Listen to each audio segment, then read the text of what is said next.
Hello everybody, this is Gregory with 5-Minute Catholic Apologetics and Living, where 5 minutes of your time may get you to the divine. Today we're going to talk about how the large majority of knowledge that Protestants have on Catholicism come from two sources, and both of them are deeply flawed. Now before we begin, let's start with a prayer. Nomine Patris et Filii et Spiritui Sancti. Amen. Ave Maria, gratia plena Dominus tecum, benedicta tu mulieribus, et benedictus fructus ventris tui, Iesus. Sancta Maria, Mater Dei, ora pro nobis peccatoribus, nunc et in hora mortis nostri. Amen. Just to rile up the Protestants, we'll do a Mary prayer. So, look, there are a lot of Protestants who think they know about Catholicism. And the issue with that is the large majority of information that Protestants have about Catholicism come from two sources. It's going to be lapsed Catholics and anti-Catholics. So most of the sources that they get about Catholicism are deeply flawed. And this information can come from a couple of places. Like it could be lapsed Catholics are coming to their mega church, or even lapsed Catholics that are going to the almost now defunct Lutheran Episcopalian churches. I mean, we got to do an episode on Episcopalianism, how it's lost 80% of its congregation since the ordination of female priests. 80%. It's like a remnant. There's only like 1 million of them in the whole world now. But either way, they're going to get information that's deeply flawed, because if you're getting information from lapsed Catholics, more often than not, unless these Catholics are going to maybe Orthodoxy, more often than not, these Catholics were not well catechized and don't know anything about the faith. Because I don't mean to say this with hubris, but if they knew about the faith, you're not going to leave the Catholic Church, because the Catholic Church has the fullness of the faith and the completeness of the faith. So you're going to get information like at your megachurch, if you're a Protestant, of some lapsed Catholic, and you mean, oh, you're a Catholic. Oh yeah, I loved it because they didn't let me remarry, or and you're like, yeah. There's all this solidarity.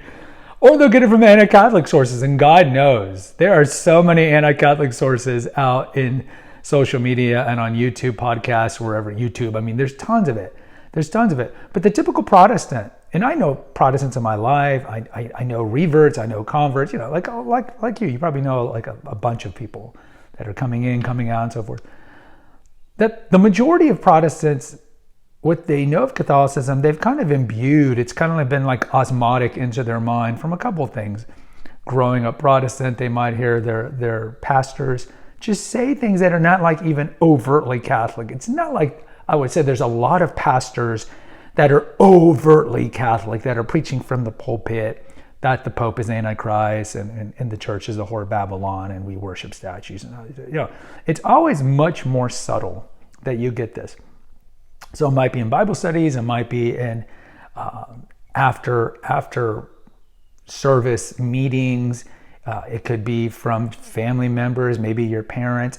It's very subtle, and you're taught these things. Think about it, you're like age 8, age 10. You're taught these things. Catholics aren't even Christians, and Catholics, worship saints and all these things that you just believe it, right? Because it's like with anything else. Look at the term kindergarten. It means garden of children. Lenin said, give me 4 years with any child and I can make them believe what they want. So it's not like blameworthy in any way, shape, or form where Protestants believe things that are erroneous about the Catholic faith, because the two big sources that they're getting it from are sources that don't even purport to know the truth about the Catholic faith. And so I would tell any Protestant who's listening to these videos, in all intellectual honesty, you probably don't read the Catechism of the Catholic Church. If you don't know, that's kind of like the book that has the major teachings of the faith. And you can get this online for free. You can buy it if you want. You're probably not going to Catholic sources, even Catholic apostolates, like the most famous one would be EWTN, the television and radio station, or Catholic Answers, and there's a host of these things. You're probably not reading the Catholic commentary on the Bible. You're probably not going to Catholic sources.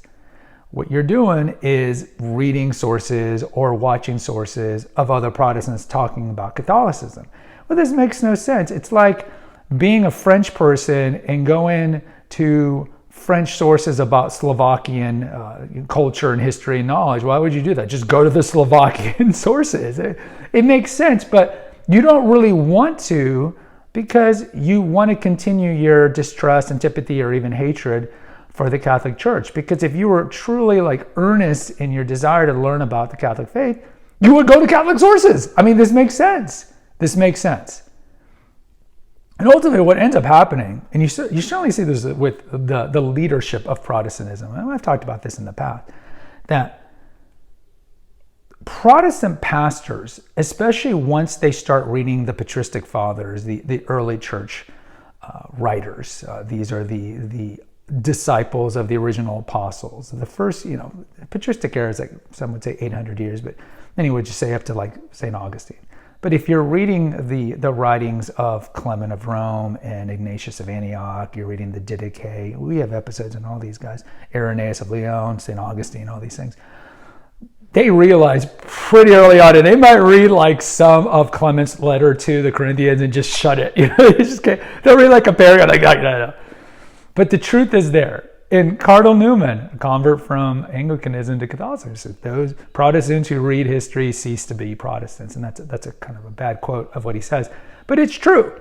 It's true. And I think that it does a disservice to you. And I'm not saying it does a disservice to Protestants to listen to Protestant sources about Catholicism, but it just really doesn't make sense. If you want to know about Catholicism, we don't have a secret doctrine. We denounced Arianism a long time ago, and that's one of the biggest heresies that is secret doctrine, and Gnosticism is even more so. We don't have secret doctrines. Our doctrine is wide open. It's in the catechism. So if you want to know about the faith, do they really worship Mary as a goddess? Just go read the catechism or go to Catholic.com and you'll see that we don't. We don't. So a lot of the things that you think we believe, we don't believe. And when you read about, let's say, purgatory and other things like that, don't be like, oh, purgatory, the word purgatory is not in the Bible. Well, neither is the word Trinity and neither is the word Bible. But either way, we have episodes on this. But be open and earnest and learn about why we believe these things. Why do the ancient faiths, the Orthodox and us, have always believed these things? And understand that your church was founded by a human. Ours was founded by Jesus Christ. And our church has the patrimony. It has the deposit of faith. We've had it for 2,000 years. And we just don't ad hoc make up stuff. We've had this deposit of faith forever. And if anyone's made up anything, it's, of course, the Protestants who made up false theology. And again, look into why the ancient Christian faiths don't believe in Bible alone, or solo fide, for example, or the rapture, for example. Look into that with earnestness, because your theology is the novelty theology. And I don't mean to disparage you on this, but it is not consistent with 2,000 years of Christian history. And so if you're intellectually honest with yourself, you'd be like, okay, well, nobody believed in solo fide until late medieval period, early Renaissance. The early church believed it. If you were to time travel, and we have an episode on this, if a Protestant were to time travel to 342 AD and land in Constantinople, they would not recognize anything of their Christian faith, whether it be a mega church or the 10th Baptist Church on Main Street. They wouldn't recognize anything about their faith in any service that you go to in Constantinople, or if you were in, wherever, Lyon in France, or wherever you were at. They wouldn't recognize it.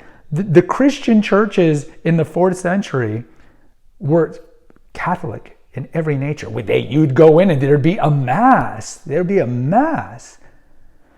Either way, if you're truly earnest, look into Catholic sources. I find it fascinating. Like, I don't read every comment that's posted. I can under the YouTube studio, I can click on comments and I can read comments from every episode I have here.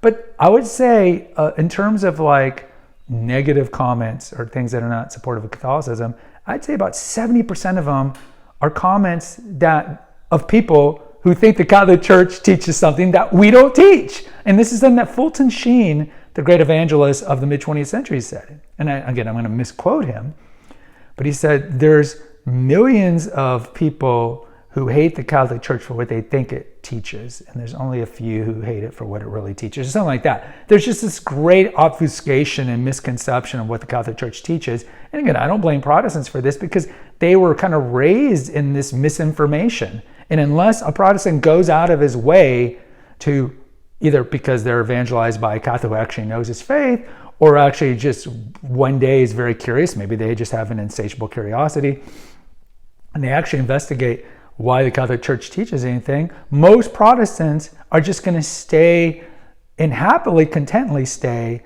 in this belief that the Catholic Church is not Christian, that we worship all these things and so forth. And so I want to say kudos to any Protestants who are watching this very small channel, because you're watching it partly to troll, which is fine. I can't stop you from trolling. I guess I can stop you. I can block your comments, but I typically don't do that. But kudos to you for at least watching, because you're watching because you're somewhat curious. And maybe one day you will pick up and read Ignatius of Antioch or Justin Martyr or St. Augustine or any of the patristic fathers. And let me tell you, once you start really reading the writings of the apostles, eventually your conscience will turn, and it will, like a tractor beam in Star Wars, will bring you into Holy Mother Church. It would be inevitable. Guys, post in the comments. I'd love to hear from you. Hit the notification, subscribe, and share button. Until next time, take care, God bless, and pray.